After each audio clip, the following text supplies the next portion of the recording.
Vote चोरी हुई है उसका बहुत ही व्यापक असर इस चुनाव पे पड़ेगा और इससे इनकार नहीं किया जा सकता कि 80 लाख वोट बिहार में चोरी हुए हैं। बिहार में जल्द ही नतीजे घोषित होने वाले हैं, लेकिन इससे पहले ही एक आरोप ऐसा है जो लगातार हवा में तैरता रहा, जो कि है वोट चोरी। जहां अधिकांश राजनीतिक दलों ने इसे मुद्दे को तूल नहीं दिया, वहीं कांग्रेस के बाद अब आम आदमी पार्टी लगातार इस आरोप को उठाती हुई नजर आ रही है। चुनाव परिणामों से ठीक एक दिन पहले एग्जिट पोल की हलचल और राजनीतिक अटकलों के बीच आम आदमी पार्टी के राज्यसभा सांसद संजय सिंह ने एक बार फिर से इस मुद्दे को गरमा दिया है। मीडिया से बातचीत में संजय सिंह का लहजा साफ था और आरोप गंभीर। उन्होंने कहा कि हमने देखा कि चुनाव से पहले कैसे मरे हुए लोगों के हस्ताक्षर वाले फॉर्म जमा किए जा रहे थे। ऐसे लोगों के हस्ताक्षर वाले फॉर्म जमा किए जा रहे थे जो चुनाव में थे ही नहीं। इस तरह से ये घोटाला सामने आया है और इसमें मुख्य चुनाव आयुक्त ज्ञानेश कुमार, प्रधानमंत्री नरेंद्र मोदी और पूरी भाजपा शामिल है। इसका चुनाव नतीजे पर जरूर असर पड़ेगा। आइए आपको राज्यसभा सांसद संजय सिंह का ये बयान सुनवा दें। देखिए, अभी तो प्रतीक्षा करनी पड़ेगी 14 तारीख के परिणाम की।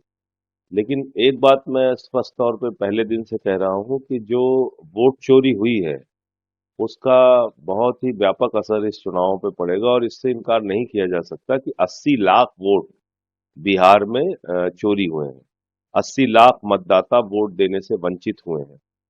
8 करोड़ 22 लाख की आबादी है 18 साल के ऊपर के लोगों की और मात्र 7 करोड़ 42 लाख लोग मतदाता सूची में दर्ज हैं।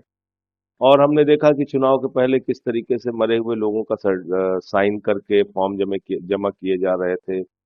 जिंदा लोग जो आए नहीं उनके साइन करके फॉर्म जमा किया जा रहा था। तो इस तरह से घोटाला सामने आया है और इसमें ज्ञानेश कुमार जी और प्रधानमंत्री नरेंद्र मोदी, पूरी बीजेपी शामिल है। तो इसका चुनाव के परिणाम पर निश्चित रूप से असर देखने को मिलेगा।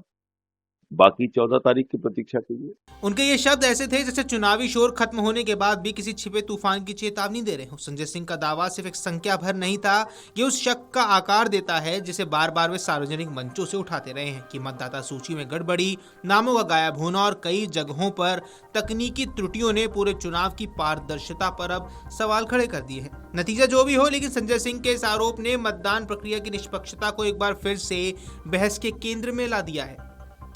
बहरहाल बिहार की राजनीति फिर से निर्णायक मोड़ पर खड़ी है।